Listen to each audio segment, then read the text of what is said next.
한 주간의 삶도 성령 충만하시고 또 행복한 삶이 되시기를 축원합니다. 우리말에 시작이 반이다, 이런 말이 있습니다. 첫 번째 의미를 생각하면 생각만 하지 말고 일단 시작해라, 행동해라, 뭐 이런 의미고요. 또 다른 의미가 있습니다. 그것은 시작이 좋으면 이미 절반을 다 한 것이나 다름이 없다. 그렇기 때문에 우리가 시작을 제대로 잘해야 된다. 뭐 이런 이제 의미로 쓰여집니다. 그런데 영어권에서는 보니까 이 똑같은 말이 없나 봤더니 opening is closing이라고 이렇게 이야기하더라고요. 이게 무슨 이야기냐면 시작이 전부다 이런 이야기입니다. 비슷한 그 우리나라 말로 이렇게 보면 첫 단추를 잘 끼워라는 거죠. 그러니까 우리가 단추를 끼웠는데 이게 잘못돼 버리면 어차피 다 새로 다시 시작해야 됩니다. 그렇기 때문에 시작이 전부다. 뭐 이런 이제 의미죠. 우리가 그 여기까지 이렇게 쭉 살아오시면서 우리 안에 끊임없이 되어지는 질문들이 있죠. 그 대표적인 게 나는 도대체 누구냐? 그리고 나는 지금 어디로 가느냐? 그리고 내가 지금 인생 살아가는데 무엇이 도대체 행복이냐? 뭐 이런 질문들이 우리 안에 있습니다. 그런데 그 많은 수많은 그 질문들에 대해서 진짜 우리가 해답을 찾기를 원하신다면 시작하는 지점으로 가봐야 한다는 거예요. 시작을 다시 한번 생각해 봐야 한다는 거죠. 그래서 오늘 우리가 읽었던 말씀 가운데 창세기, 특별히 하나님의 말씀이 성경이 시작될 때 가장 첫 번째로 이렇게 우리에게 말씀합니다. 태초에 하나님이 천지를 창조하시니라. 그러니까 하나님께서 이 땅을 시작하실 때 그 중심이 내가 아니었다는 거예요. 주어가 누굽니까? 하나님이시라는 거죠. 그런데 인간은 사단이 그 인간에게 이렇게 찾아와서 뭐라고 이야기합니까? 선악과를 먹으면 너도 하나님같이 될 수 있다는 거예요. 그러니까 사단이 우리에게 와서 계속 유혹하는 게 뭡니까? 우리가 하나님 자리를 차지하게 하는 거죠. 그러니까 내 중심으로 살게 하는 거예요. 내 마음대로 사는 것이 좋다는 거예요. 그것을 계속해서 유혹하고 있다라는 거죠. 그래서 실제로 우리 인간들을 보면요, 끊임없이 우리 안에 원래 그런 사람이 아니었는데 권력을 좀 갖게 되거나 또 이 사람이 높은 위치에 앉게 되거나 남보다 더 좀 많이 돈을 갖게 되거나 좀 똑똑하다는 말만 듣기만 해도요 벌써 이렇게 우쭐해지고 그거 가지고 남을 좀 명령하고 조금 이렇게 남을 무시하기도 하고 또 어떻습니까? 그거 가지고 지배하려는 그런 마음들을 갖게 된다라는 거죠. 이런 모든 현상들이 마귀가 네 중심으로 살아라 이런 유혹을 주었기 때문에 그렇습니다. 어느 농촌에 교회가 하나 세워졌는데 그 농촌의 마을의 모든 사람들이 그래도 이렇게 많이들 좀 교회에 찾아와서 신앙생활을 하는데 이 교회 신앙생활 하시는 분들이 신앙생활을 너무 잘했나 봐요. 그러니까 그 지역에 있던 유지 한 사람이 그것을 보고서 나도 한번 신앙생활 하겠다 싶어서 그 교회를 찾아갔습니다. 이제 뭘 잘 알지 못하지만 그 교회에서 이제 얼마 지나지 않아 추수감사주일 예배를 드렸습니다. 그래서 나도 이 교회 나가니까 뭔가 교회에다 좀 도움을 줘야 되겠다 하면서 아마 이 추수감사절 이렇게이니까 쌀 한 4가마니 이렇게 해서 이제 아마 헌물을 한 것 같아요. 그렇게 하고 나서 예배를 잘 드렸는데 그런데 그 다음 주부터 이분이 안 보이는 거예요. 이제 아예 교회를 안 나오는 거죠. 그래서 무슨 일이 있었나 싶어서 사람을 보내서 알아봤습니다. 그랬더니 이제 그분이 그러는 거예요. 추수감사절 때 이게 성찬식을 했다는 거예요. 그런데 그 성찬식을 할 때 세례받는 사람에게만 이게 떡과 포도주를 나눠주는데 자기는 굉장히 기분이 나빴다는 거예요. 왜냐하면 세상에 내가 그래도 쌀 한 4가마니 바쳤는데 아니 빵도 눈꽃만한 빵인데 그거 한 조각도 안 주고 지들끼리 다 먹었다는 거예요. 나 그런 교회 못 다닌다. 그러면서 그러니까 무슨 이야기입니까? 자기 입장에서 오해한 거죠. 그런 문제가 아닌데. 그러니까 인간의 문제는 어디 있냐면요. 늘 하나님 중심의 어떤 삶으로 하나님께서 이 땅을 시작하셨는데 그런데 이걸 어디로 바꾸는 겁니까? 인간 중심으로 바꾸는 거예요. 그러나 하나님 중심이 되면요. 원수 갚는 것도요. 하나님께 맡겨버립니다. 그렇기 때문에 부작용이 없어요. 원수 갚는 것도 하나님이 맡아주시니까 갈등이 없을 수 있다는 거죠. 내 중심으로 사는 것과 하나님 중심으로 사는 게요. 이게 차원이 달라진다라는 거죠. 그런데도 마귀는 지금도요. 우리가 내 중심으로, 자기 중심으로 이게 살도록 하고 하나님에 대해서 늘 의심하고 오해하게 만듭니다. 오늘 우리가 읽었던 이 말씀, 태초에 하나님이 천지를 창조하시니라, 너무 귀한 말씀인데 이 말씀은요 엄청난 하나님의 사랑의 고백입니다. 할렐루야. 정말 믿으십니까? 이게 왜 사랑의 고백이냐는 거죠. 아니 목사님, 아무리 봐도 이건 사랑의 고백은 아닌 것 같은데, 이렇게 생각할 수 있죠.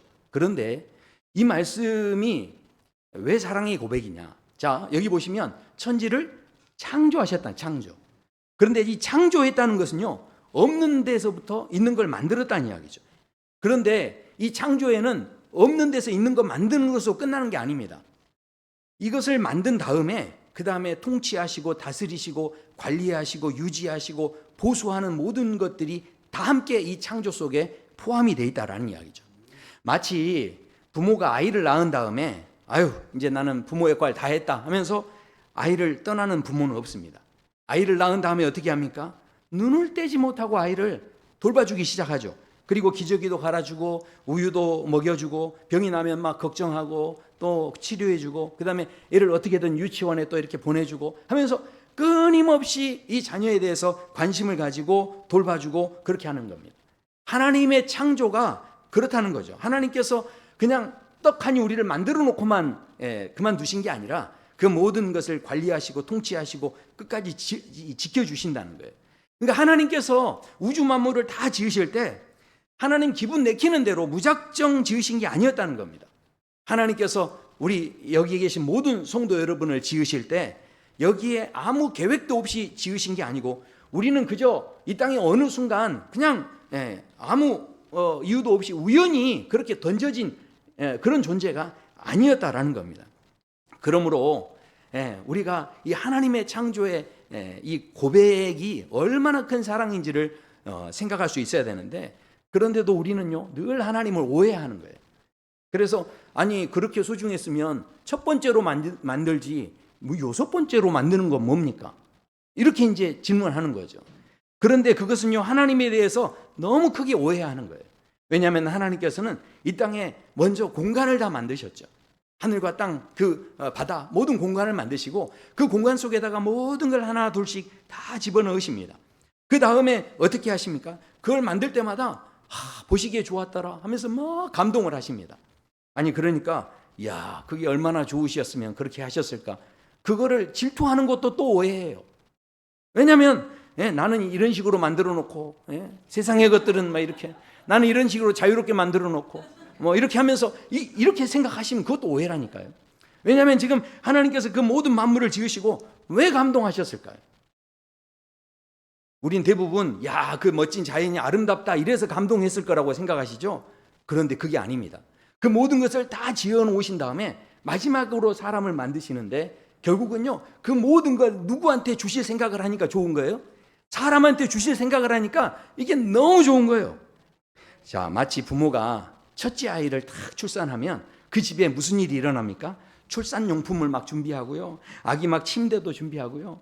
그때 대부분 이 아기가 신을 신발도 준비합니다. 근데 신발은 신어 본 적이 없어요. 저도 준비는 다 해놔요. 준비는 뭐 그때 뭐 합니까? 젖병도 준비하고 기저귀도 준비하고 유모차도 준비하고 막 이유식 용품도 준비하고요. 막 그래 다 준비한 다음에 뭐라고 하죠? 야 좋다 너무 좋다 여보 이거 너무 좋지 않아? 이러면서 하지 않습니까? 그러니까 생각해 보십시오. 하나님께서 마치 그런 식으로 지금 감동하셨다는 거예요. 그러니까 태초에 하나님이 천지를 창조하시니라, 이거는요 하나님께서 그만큼 지금 누구를 사랑하시는 거예요? 저와 우리 성도 여러분을 너무너무 사랑하시는 거예요. 이 지금 감동하시는 이 모든 것들 이게 다요. 그러니까 하나님의 이 창조에는요 부족함이 없습니다. 하나님의 창조에는 미완성이 없어요. 부모가 자녀를 위해서 준비하는데 하나라도 부족한 거 만듭니까? 뭐든지 필요한 건 다 채우려고 하는 거죠. 지금 하나님께서 마치 지금 이 땅을 그렇게 만드신 거예요.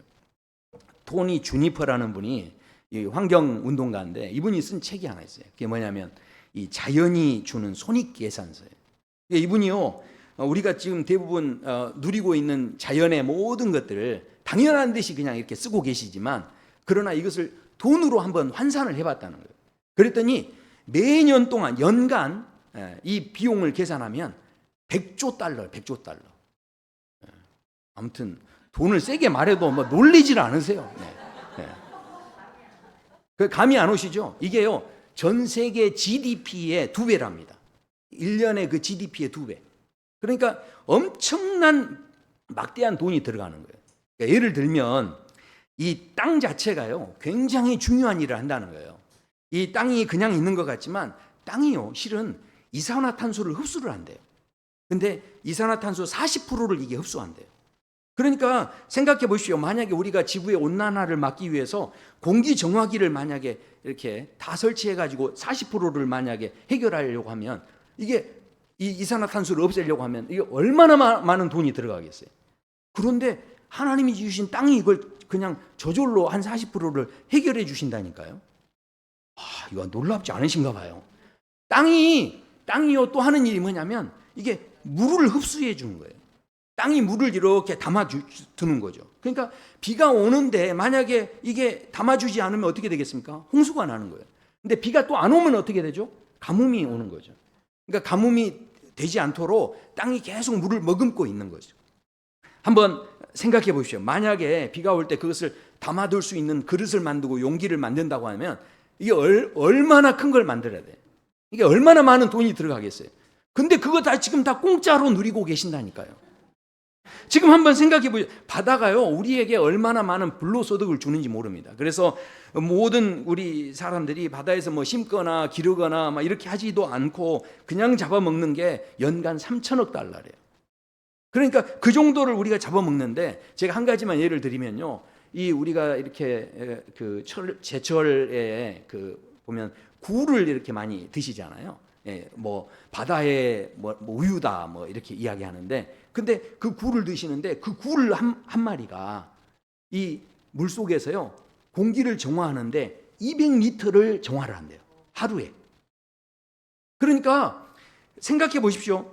우리가 정수기를 만들어 가지고 만약에 바다 수질을 개선한다고 한다면 이게 돈이 얼마나 많이 들어가겠어요. 우리는 잡아먹는 그 굴이 나름대로는 다 그 일을 하고 있는 거예요. 그러니까 우리도 모르는 새 이 모든 것들이 이렇게 다 이렇게 준비되고 있는데, 이거는 마치 부모가 그 자녀를 위해서 육아용품을 막 준비하는데요, 제가 육아용품 봤더니 세상에 유모차가요 한 400만 원 하는 것도 있더라고요. 네네네, 그런 게 있더라고요. 그리고 그 애들 그 유아 침대 있잖아요. 침대가 한 800만 원 하는 거예요.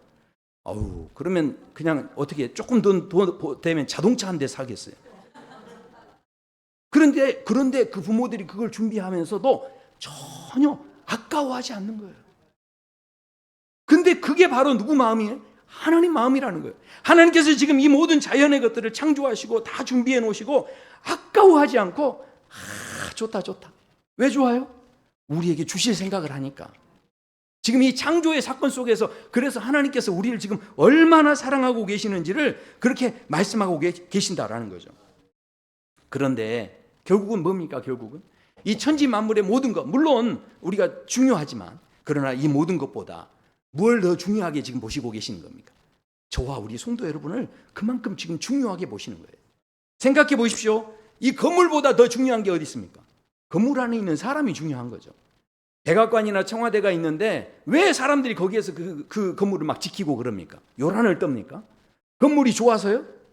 아니죠. 그 건물 안에 대통령이 있으니까, 중요한 사람이 있으니까 지키는 거 아닙니까? 그러니까 중요한 것은 뭡니까? 중요한 것은요, 건물이 아니고요, 건물 안에 있는 사람이 중요하다는 거예요. 하나님께서는 지금 이 천지 만물을 다 지으셨지만 지금 이 천지 만물보다 한 영혼이 너무 소중하다는 거예요. 하나님께서 너무 귀하게 지금 생각하고 계신다는 거예요. 그런데 그 한 영혼이 이 땅에서, 그렇다면 그 하나님이 주신 이 땅에서 우리 어떻게 살기를 원하시냐는 거예요. 하나님이 지금 우리를 향해서 기대하고 있는 마음이 뭐냐는 거죠. 오늘 말씀을 통해서 우리가 이걸 살펴보기 원합니다. 그 첫 번째는 뭐냐면 하나님이 지으신 계획대로 생육하고 번성하기를 원하신다라는 것이죠. 하나님이 그들에게 복을 주시며 하나님이 그들에게 이르시되 생육하고 번성하라. 이 생육하고 번성하라고 하는데요, 사실 이 인간이 지구의 여러 그 종들과 이렇게 비교를 해서 이렇게 보면은요, 인간이 굉장히 연약합니다. 아프리카만 봐도요, 그 동물의 왕국 보면 그 누떼들이 이렇게 지나다니는데 그 소떼들이죠. 근데 그 소들이 그 새끼를 낳는 걸 이렇게 저도 장면을 봤는데, 세상에 새끼가 낳자마자 애가 툭 떨어지더니 바닥에서 막 이렇게 하더니 뒤뚱뒤뚱 하니 바로 일어서 가지고 막 걸어다니고 막 뛰어다니고 금세 한 반나절이면 그걸 다 하더라고요. 그런데 인간은 어떻습니까? 태어나 가지고 인간 노릇 하려면 십수년이 걸립니다. 이게 지금 그것도 이제 인간 노릇 하는 것도 십수년이지만, 그런데 나중에 이제 혼자 벌어먹고 사는 직업 구하는 데까지만 해도 얼마입니까? 이게. 그러니까 이게 지금 이게 언제까지 갈지를 실은 모른다라는 거죠.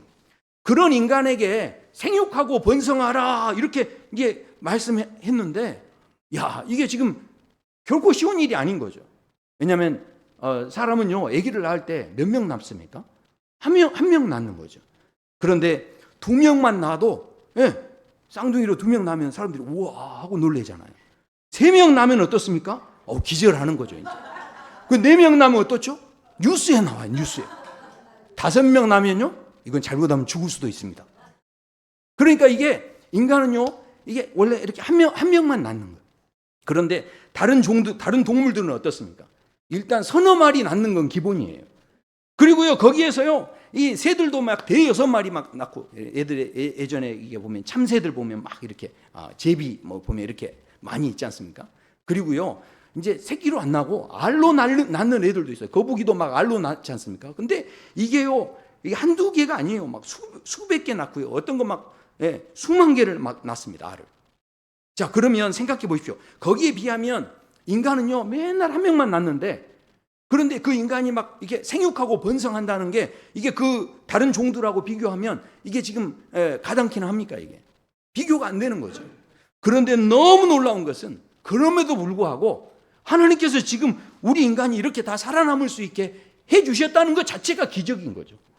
아니, 그렇지 않습니까? 지금 우리가 겨우겨우 지금 이렇게 살아가고 있는 그런 상황 속에 다른 동물들에 비하면 비교도 안 되는데, 생육하고 번성하는 그런 차원에서 본다면 이 지금 존재하는 것 자체가요, 축복이라는 거죠. 하나님께서 주신 복이 아니면 이거 설명이 안 되는 그런 문제라는 것이죠. 그렇기 때문에 우리가 이제 여기서 생각하셔야 돼요. 그렇다면 생육하고 번성한다는 것이 단순히 자녀 낳는 것에 내가 막 집중해가지고 더 많이 낳아야지, 지금 이런 이야기가 아니다라는 것이죠. 이게 무슨 이야기입니까? 생육과 번성은요, 실은 열매로 나타나는 거죠. 그렇다면 생육과 번성이 잘 되려면 그 씨앗이 건강해야 돼요.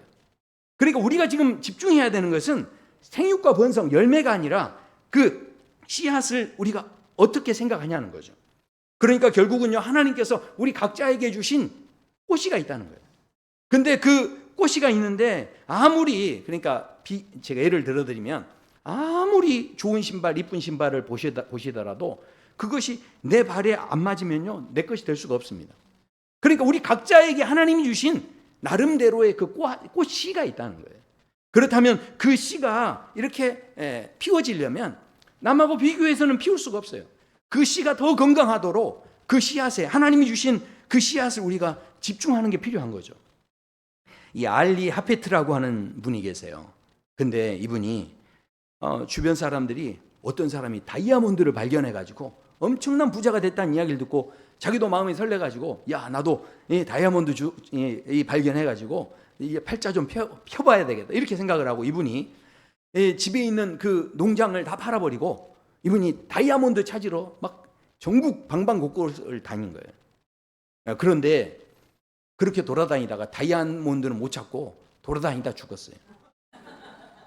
자, 그런데 더 놀라운 건요, 얼마 뒤에 이 알리 하페드라고 하는 사람이 이게 농장 하나 팔고 이제 돌아다닌 건데, 그 농장을 샀던 사람이 얼마 지나지 않아서 그 뒤에서요, 농장 뒷뜰에서 어마어마한 걸 발견했는데, 그게 뭐냐면 지금 세계적으로 유명한 이 다이아몬드 광산 골콘다 광산이에요.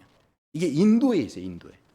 그러니까 이 광산에서 만들어지는 이 발견된 다이아몬드가 엄청나대요. 세계적인 이 다이아몬드 생산 그런 공원이라는 거죠. 그러니까 무슨 이야기입니까? 하나님께서 이미 나에게 씨앗을 주셨는데도 그걸 모르고 어떻습니까? 마치 팥죽 한 그릇 장자권 아무렇지도 않게 팔아버린 그 에서처럼 내게 주신 것은 이미 하나님이 얼마나 큰 은혜인지를 깨닫지 못하고 엉뚱하게 다른 데 돌아다니다가 그 헤매다가 죽었다는 거예요. 한번 생각해 보십시오. 그래서요, 성경에 나오는 기도 가운데 정말 그 기도 속에서 가장 우리의 마음에 감동이 되고 귀한 기도가 하나 있다면 예수님께서 십자가 앞에서 마지막 그 생을 이제 정리하시면서 하셨던 기도 가운데 예수님이 이런 기도를 하십니다. 아버지께서 내게 하라고 주신 일을 내가 이루어 아버지를 이 세상에서 영화롭게 하셨사오니. 그러니까 무슨 이야기입니까? 지금 예수님께서 이 말씀을 하시는데 내게 하라고 주신 일이에요. 그러니까 생육과 번성하는 것 자체는 중요하지 않다는 거예요. 왜냐하면 하나님과 이 관계가 깨져버리면요, 그러면 아무리 생육하고 번성한다 해도 그것이 악함으로 나타나고 미움으로도 나타날 수 있고요, 그게 관계를 파괴하는 것으로도 얼마든지 나타날 수 있다는 거죠. 생육과 번성 자체는 중요한 게 아닙니다. 부자 되는 게 중요한 게 아니에요. 정말 중요한 것은 하나님과의 관계가 살아있어야 그때부터 그게 의미가 있는 거죠. 그래서 오늘 보면 예수님 고백하시잖아요. 아버지께서 내게 하라고 주신 일, 하나님과의 관계 속에서 내게 하라고 주신 씨앗을 집중했을 때 그 씨앗으로 십자가의 그 놀라운 은혜의 꽃을 피우시는 그런 삶의 자리에 서시게 됐다라는 거죠. 그렇다면 우리 사랑누리교회 모든 성도 여러분의 삶이 정말 하나님과 이 관계 속에서 정말 좋은 관계가 되어지실 수 있으려면 어떻게 하면 될까요? 그 관계를 좋게 하는 가장 좋은 힘이 뭐냐면 바로 감사합니다. 왜 감사합니까? 하나님의 뜻이 뭐죠? 하나님의 계획이 뭐라고 합니까? 하나님이 우리를 향한 하나님의 뜻이 뭐예요? 바로 범사에 감사하라. 그게 바로 하나님의 뜻이라는 거예요. 그러니까 하나님의 계획하시는 대로 우리가 생육하고 번성하기 원한다면 이 감사가요, 우리를 번성하게 하는 힘이 된다는 거예요. 이 감사의 고백이요, 우리를 생육하게 만들어 간다는 거죠. 엊그제 금요일에 우리 필 목사님께서 그 남편 정 집사님 이야기를 하시더라고요. 근데 그 정 집사님이 직장에서 누군가를 이렇게 도와드린 분이 계시대요. 근데 그 집사님이 그 도와드릴 때 그냥 도운 게 아니고 그냥 자기가 맡은 업무고 담당하는 일이었기 때문에 그냥 이제 최선을 다해서 그냥 도와준 것 뿐이에요. 그런데 그분이 너무 고마워하다라는 거예요. 그래서 집사님이 그거 너무 고마우실 필요 없어요. 왜냐하면 제가 그냥 마땅히 해야 할 업무를 지금 한 것 뿐입니다. 이렇게 이야기했는데 그분은 그렇지 않았다는 거예요. 그분은 너무 감사해가지고 거기에 대해서 너무 고마우니까 이분이 여러 가지 기술을 가졌는데 그 기술 중에 하나가요, 수제 순대를 만드실 줄 안대요. 그래서 이 순대를 만들어가지고 집사님한테 이게 선물을 해준 거예요. 그래서 그 정 집사님이 그 순대를 들고 집으로 왔는데 얼굴 표정이 그렇게 좋더래요. 순대가 맛있어서 그랬을까요? 아니었죠. 너무 보람이 있었다, 보람이.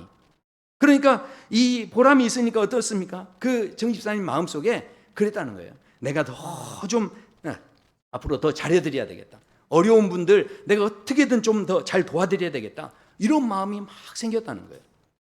마치 하나님과 우리와의 관계가 그렇다는 겁니다. 그러니까 우리가 하나님 앞에 그 아무것도 아닌 일이지만 감사를 표현할 때요, 하나님께서 더 잘해주고 싶은 마음이 막 생기시는 거예요. 그게 사람 마음이나 하나님 마음이나 이게 똑같은 거 아니겠습니까? 생각해 보십시오. 그래서요, 우리가 하나님께서 우리에게 주신 달란트가 있는데 이걸 뭐 어디다 쓴다고 주셨대 하면서 땅에 묻어 두는 게 아니고요, 그것을 가지고 감사했다는 거예요. 그것을 가지고 충성했다는 거예요. 그랬을 때 하나님께서요, 어떻게 해요? 생육하고 번성하도록 더욱 도와주고 싶어 하시는 마음을 가지셨다는 거죠. 그래서 마태복음 25장에 보면 5달란트, 2달란트 받은 사람에게 그 주인이 이렇게 칭찬을 합니다. 착하고 충성된 종아, 내가 적은 일에 충성하였으며 내가 적은 일에 감사하였으며 그 다음에 어떻게 합니까? 내가 많은 것을 내게 맡기리니 결국 생육과 번성은 누가 이루시는 겁니까? 하나님께서 이루시는 거죠. 우리가 하는 것은요, 감사하는 거예요. 적은 것에 대해서 충성하는 거죠. 이 감사가요, 그래서 우리 인생을 진짜 생육하고 번성하게 하는 거지, 우리가 애 낳는데 집중한다고 이게 생육과 번성이 되는 게 아니라는 거예요. 오늘 말씀을 통해서 하나님의 뜻이 뭐라는 거예요? 범사에 감사하라. 그리할 때 우리 안에 뭘 이루어 가십니까? 생육과 번성의 삶을 이루어 가시는 놀라운 은혜가 있어요. 그게 바로 하나님께서 이 땅을 시작하실 때 가지셨던 마음이었다는 거예요. 두 번째, 그렇다면 이 생육과 번성으로 끝나지 않습니다. 두 번째는 뭐냐면 하나님의 형상을 담는 존재로 충만하기를 원하셨다는 거예요. 그래서 땅에 충만하라 이렇게 말씀하는데, 자, 창세기 1장을 보면요, 반복적으로 나오는 단어가 있어요.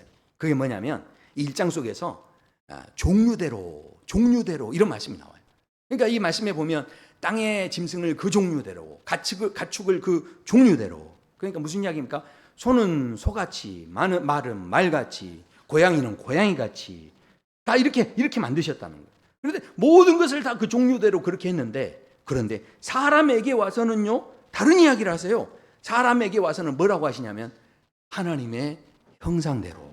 그러니까 사람을 사람같이 이렇게 하지 않으시고 사람을 하나님의 형상대로 이렇게 만드셨다는 거예요. 그러니까 이게 너무 놀라운 은혜 아닙니까? 자, 그러면 우리가 이제 여기서 고민이 생기는 거죠. 하나님은 영이시기 때문에 보이지 않는 거예요. 그러면 하나님의 형상을 닮아야 되는데, 아니 우리가 하나님 형상을 모르는데 어떻게 닮아요? 이게 고민되지 않습니까? 그래서 많은 교회분들이 그렇게 하나님 보고 싶어 하시더라고요. 자, 그런데 하나님은 우리가 그렇게 볼 수 있는 그런 지금 문제가 아니에요. 지금 이 말씀을 통해서 우리가요, 하나님 형상을 알기가 어려우니까 하나님께서 그래서 누구를 보내주셨냐면 우리에게 예수 그리스도를 보내주셨어요.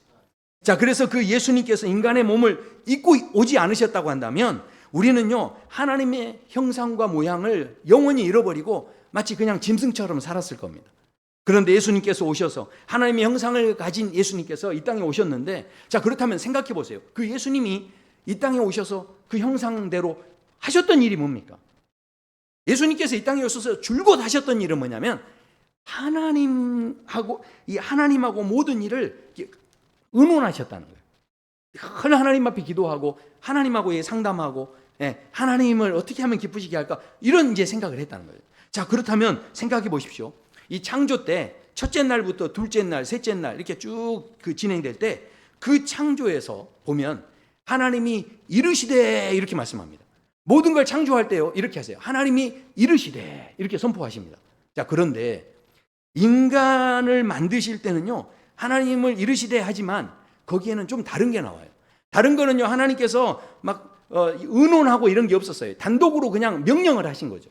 그런데 사람을 만드실 때는 뭐라고 하시냐면 우리 형상을 따라 우리 모양대로 우리가 사람을 만들고, 지금 누구하고 의논하십니까? 성부, 성자, 성령이 함께 의논을 하셨다는 거예요. 어떻게 만들면 좋겠냐는 거죠. 그냥 말씀으로만 가라사대 하고 끝내는 게 아니라 우리를 만드실 때요, 그만큼 소중하게 만드셨다는 거예요. 의논을 한다는 것은요, 서로 사귄다는 거죠. 교제한다는 거죠. 그러니까 한번 생각해 보십시오. 사귀고 교제하려면 한 10년에 한 번씩 만나면 사귀고 교제하는 게 되나요? 늘 함께 있어야 이게 사귀고 교제하는 거죠. 결국은요, 우리가 이 사귐을 통해서 좋은 관계를 맺어간다는 게 결국은 그 맺어가면 맺어갈수록 그것은요, 뭐가 되냐면 그 사람을 서로 닮는 모양이 되어져 가게 된다는 것이죠. 그래서요, 부부가 서로 닮아간다고 하잖아요. 생각해 보십시오. 그래서 요한복음 14장에 보면 예수님께서 이렇게 말씀하세요. 내가 나를 알지 못하느냐? 나를 본 자는 아버지를 보았거늘. 아멘. 그러니까 어찌하여 아버지를 보이라 하느냐? 지금 무슨 이야기입니까? 지금 예수님을 본 사람, 그러니까 매일매일 우리가 주님을 바라보는 것이요, 그만큼 중요하다는 거예요. 주님을 바라보는 사람은요, 자꾸 바라보는 대상을 닮아가게 돼 있고요, 그 형상을 닮아가게 된다라는 거죠. 우리가 오래도록 이게요, 꽃도요 오래도록 바라보면요, 마음이 꽃마음이 되는 거예요. 이게 별도요, 계속 이게 반짝거리는 막 그 은하수 같은 그 별들을 시골 가서 이게 보기 시작하면요, 그 별이 막 이렇게 마음에 이게 뭡니까? 별 마음이 되는 거예요. 별 마음. 이게 아닌 것 같죠? 이게 산에 올라가 가지고요, 이 넓은 산을 이렇게 보면서 푸른 산을 바라보면 마음이 막 이렇게 청청해, 뭐 이게 뭡니까 이게 상쾌해지는 거예요, 마음이. 그러니까 바다를 가서 봐도 막막했던 마음이 바다를 보면 마음이 활짝 열려지는, 이게 넉넉해지는 그런 이제 마음을 갖게 되죠. 우리가 아닌 것 같아도 바라보는 그 시각이 굉장히 중요한 거죠. 그래서 이게 플러스라고 하는 이런 이렇게 기호를 하나 보더라도요, 수학하는 사람은 이게 그 덧셈이에요. 그런데 이 플러스를 교통경찰이 보면 뭡니까? 사거리래요. 그리고 이게 농부들이 보면요, 허수아비래요. 그럼 우리 사랑누리 교인들이 보면 뭐겠습니까? 아이, 감사합니다. 십자가. 그러니까 이게 무슨 이야기냐면 사람이 바라보는 것이요, 그 시각이 결국은 가치관이 되는 거예요. 그 사람이 정체성이 되는 거예요. 무엇을 바라보느냐에 따라서. 그래서요, 우리가 자꾸 뭐 개띠니 말띠니 호랑이 띠니 그쪽으로 가서 자꾸 그런 생각을 하면 무슨 일이 일어나겠습니까? 저는 우리 성도 여러분의 얼굴에 개나 고양이가 보이지 않게 되기를 축원합니다. 그래서 말씀하시는 거죠. 우리 예수님 이렇게 말씀하세요. 믿음의 주여 또 온전케 하시는 이인 예수를 바라보자. 예배 시간은 다른 시간이 아니에요. 바로 주님을 바라보는 시간이에요. 내가 그래서 주님을 바라보고 주님 내게 은혜를 채워주시옵소서, 주님의 형상을 채워주시옵소서. 그러니까 내가 먼저 채워져야죠. 자, 채워지려면 내가 먼저 마음을 열어야 됩니다. 이정아 시인이 쓴 봄을 맞는 자세라는 시가 있는데 그 시의 한 대목을 제가 소개해드리면 이렇게 돼 있어요. 얼마나 멋진지 몰라요, 이 시가. 내가 먼저 꽃피지 않으면, 내가 먼저 문 열고 나서지 않으면 봄은 오지 않는다. 끝끝내 추운 겨울이다. 너무 멋지죠? 내 인생 맨날 겨울이다. 근데 겨울이 아닌 거예요. 누가 먼저 문을 안 연 거예요? 내가 먼저 문을 안 연 거예요. 이게요, 우리가 가만히만 있으면 열리지 않습니다. 아무리 자동문이어도요, 거기 앞에 가서 서야 열려요. 이 소양강 댐도요, 이게 채우는데 물을 채우는데 꼬박 7년이 걸렸대요. 그 다음부터 어떻게 됩니까? 흘려보내면서 모든 만물에게 그 은혜를 베푸는 거죠. 결국은요, 무슨 이야기입니까? 예배 시간은요, 하나님께서 지금 원하는 것은 내가 뭔가를 막 이게 이루어가는 게 아니에요. 하나님께서는 지금 예배 시간에 그 하나님의 형상을 바라보면서 내 안에 그 은혜를 채우기를 원하시는 거예요. 우리 안에 채우면요, 이게 흘러가기 시작한다는 거죠. 우리에게 뭔가를 막 억지로 힘들게 시키시는 게 아니고, 그래서 예배가 중요하고요, 우리가 하나님 앞에 기도하고 이렇게 나오는 이 시간들이요, 얼마나 중요한지 몰라요. 이 시간에 나와야 우리의 얼굴에 뭐가 나와요? 예수님의 모습이 발견되는 거예요. 안 그러고 세상에 맨날 돌아다니면 누구 모습이 나온다고요? 개나 고양이가 나오는 거예요, 그때부터. 자, 마지막 세 번째. 하나님께서 지금 인간을 지으시고, 그렇게 소중하게 지으시고 지금도 기대하고 계시는 게 있어요. 그게 무엇이냐? 바로 축복의 근원이 되는 존재로서 정복하고 다스리기를 원하신다라는 것이죠. 여기서 우리가 대부분 정복하라는 것은 뭔가를 막 빼앗는다, 내가 이렇게 그것을 취한다, 가지고 취한다, 뭐 이런, 그래서 뭔가 승리한다, 뭐 이런 생각을 갖습니다. 그런데요, 많은 사람들이 지금 이 말씀을 오해하고 있는 거예요. 하나님께서 정복하라는 이 창조의 질서는 그런 이야기가 아닙니다. 그런데 사람들은, 이 마귀는 그것을 오해하게 해서, 그래서 많은 사람들이 정복하려고 하다 보니까 뭘 하게 됩니까? 동물의 세계에서 정복하려면요, 생존 경쟁을 해야 돼요. 그리고 약육강식의 삶을 살 수밖에 없어요. 그런 방식으로 우리가 대부분 정복을 하게 되는 거죠. 그래서 내가 존재하기 위해서는 다른 사람을 죽이는 거죠. 그리고 내 자존심을 지키고 내 명예를 지키기 위해서는요, 다른 사람을 잡아뜨려야 돼요. 다른 사람을 어찌됐든 업신여기야 내가 더 높이 올라가기 때문에 그렇습니다. 그런데 그것은요, 절대로 창조적인 질서가 아니에요. 공산주의가요, 왜 창조론을 가르치지 않고 진화론을 가르치는 줄 아십니까? 왜냐하면 진화론이 뭡니까? 사람하고 동물하고 그냥 똑같다는 거예요. 그런데 그 똑같게 만들어야 그 다음부터 인간성이 없어지는 거예요. 사람에 대해서요, 개나 돼지처럼 생각할 수 있어야 다스리기 쉬워지고요, 또 심지어는요, 그 개나 돼지기 때문에 저 사람 개나 돼지 같아 하기 때문에 죽여도 죄책감이 없게 하는 거예요.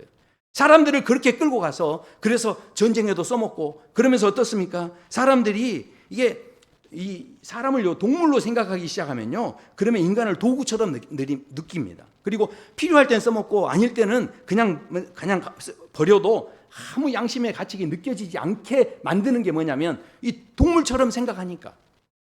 하나님의 이 창조론 안에 있는 사람은요, 절대 사람을 그렇게 대할 수가 없는 것이죠. 그래서 오늘 이 정복하라고 하는 이 말은요, 원어로 보면 카바시라는 단어예요. 카바시가 뭐냐면 경작한다 이런 뜻이에요. 그러니까 이게 무슨 이야기냐면 잘 이렇게 개발하고 돌본다는 그런 말입니다. 그리고 여기 보면 다스린다는 말도 원어에 보니까 라다라는 단어를 썼는데 이게 뭐냐면 왕이나 그 선한 왕이나 목자가 여기에 대해서 정성껏 돌본다 이런 뜻이에요. 그러니까 이 정복하라와 다스리라다가 다 무슨 뜻이냐면 이게 돌봐준다. 돌본다는 게 뭡니까? 그냥 돌봅니까? 격려도 해주고 칭찬도 해주고 이렇게 축복해주고 이렇게 하는 거죠. 자, 생각해 보십시오. 하나님께서 인간을 왜 만드셨습니까?